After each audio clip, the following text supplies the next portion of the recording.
hopelessness. So we have this extreme mobilization, catalyzation, yet we also have this sense of hopelessness. So how will you step into that? What are your thoughts about this time for you? Well, it's funny. I mean, I do think, yes, some people, I wouldn't say people feel hopeless. I feel like what women are saying is they're raising their hand and saying, tell me what more to do. You know, I've marched, I've gone to my town hall meeting, I've contributed, I've written my letter, but now how are we really going to change the power dynamic? And so I actually find that what we're seeing around the country, and Alicia and I have been traveling to states all across America. We'll be back together in Texas this Saturday with hundreds of women to train them on advocacy skills and on building a broader network. But I think really what we're seeing is women are saying, what's the last piece of this? And to me, if we don't actually understand the power of our vote and building political power, then we have fallen short in this process.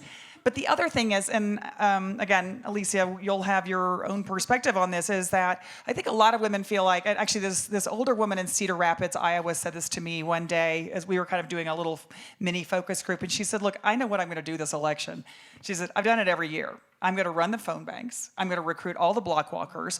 I'm basically, though, working within a system that was built by men for men. And when is anything going to change? And I think what we're hearing from women around the country is on the issues that fundamentally we get up and worry about every day: access to affordable health care, the ability to make our own decisions about our body, Alabama and beyond.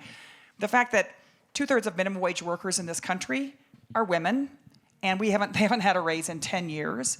And if you're a mother working for minimum wage, you're spending 60% of your salary on childcare, and it's probably really bad childcare at that.